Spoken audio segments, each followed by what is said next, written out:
Olá a todos os meus queridos irmãos da Igreja Lighthouse. Antes de mais, quero dizer-vos que estou com muitas saudades vossas, de estarmos todos juntos, podermos ouvir a palavra juntos, podermos louvar o Senhor juntos e conversarmos e sermos irmãos assim, juntinhos. Mas como agora não é possível, temos que estar nesta distância, que a distância seja apenas física e que nos possamos sentir uns aos outros por perto.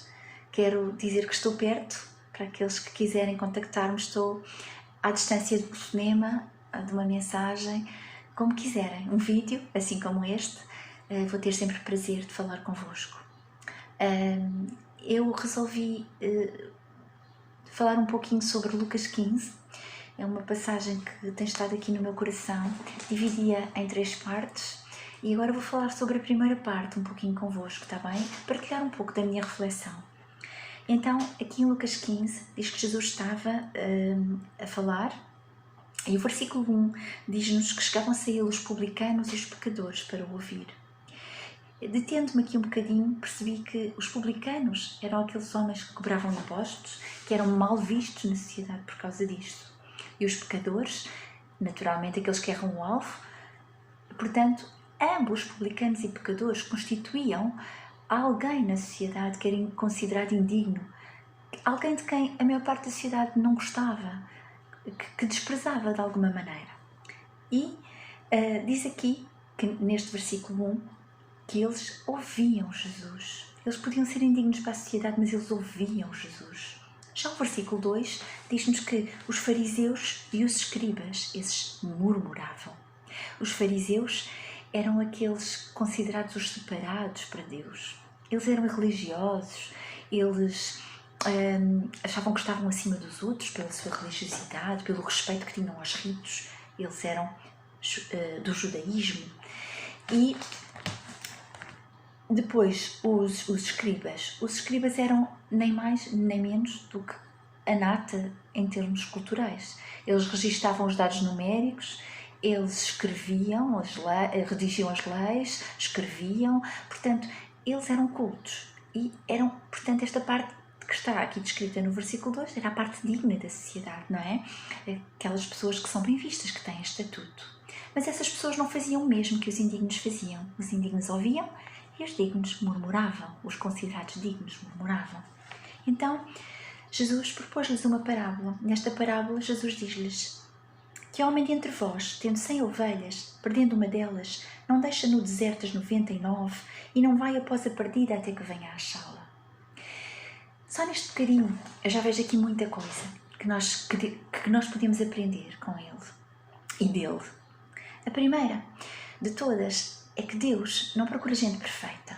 É que Deus não veio para aqueles que fazem tudo certinho, mas Deus veio para aqueles que sabem que são indignos, para aqueles que ouvem a sua palavra e sabem que são pequeninos e que dependem dele. Depois, eu vejo também aqui, no versículo 4, quando ele diz que quem vai atrás de uma ovelha, essa pessoa vai atrás até que venha a achá-la. Até que venha a achá-la. Nesta frase eu percebi que Deus não desiste de nós. Deus procura aquele que se desvia e Deus não desiste. O que é que Deus procura? Deus procura o arrependimento, porque depois a seguir nós vamos ver aqui. Diz que ele quer, ele procura até que venha a achá-la. Portanto, aqui há, sem dúvida, algo fantástico, que é a persistência de Deus por nós. E diz que quando há arrependimento, isso lhe causa uma alegria imensa, porque o versículo 5 diz: achando-a, a põe sobre os seus ombros gostoso. Primeiro, a põe sobre os seus ombros, é um cuidado de Deus, é o carregar com o nosso pecado que Ele próprio faz, e gostoso que é com alegria, feliz. Ele fica feliz quando pode carregar-nos nos seus ombros, porque nem sempre nós permitimos que Deus nos carregue. E chegando a casa, convoca amigos e vizinhos e diz-lhes: alegrai-vos comigo, porque achei a minha ovelha perdida. Então, aquelas pessoas que estão perdidas, elas elas quando se arrependem, Deus se alegra de tal forma. E todos os que já fazem parte do círculo, os amigos, os vizinhos, aqueles que já se relacionam com Deus, devem alegrar-se com Ele, por cada um que se junta a este rebanho.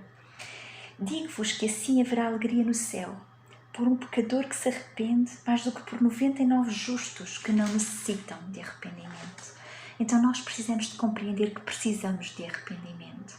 O arrependimento significa uma mudança de rumo. Implica que eu tenho que perceber o meu erro, depois eu tenho que desejar corrigi-lo e a seguir implica uma ação para que eu o corrija.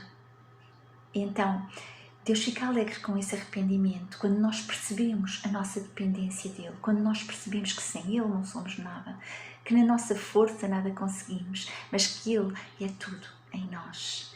Deus espera isso, Deus espera isso. Depois, no versículo 8 e 9, estes versículos falam de outra forma, sobre a mesma coisa. Diz que uma mulher tinha 10 dracmas e ao perder uma, vai, acende a candeia, vai e varre a casa e busca com diligência. Mostra mais uma vez a diligência de Deus para connosco, em nos encontrar, em estar connosco, em querer reatar esta relação. E a Xandra convoca as amigas e vizinhas e diz: alegrai-vos comigo. Esta alegria reiterada aqui nesta parte. E o versículo 10 diz: assim vos digo, há alegria diante dos anjos de Deus por um pecador que se arrepende. Então, Deus se alegra quando nós mudamos a atitude do nosso coração, quando há uma metanoia, um nascer de novo. O arrependimento tem que gerar um novo nascimento. Fiquemos com esta reflexão. Beijos para vocês. Vos amo de coração. Saudades.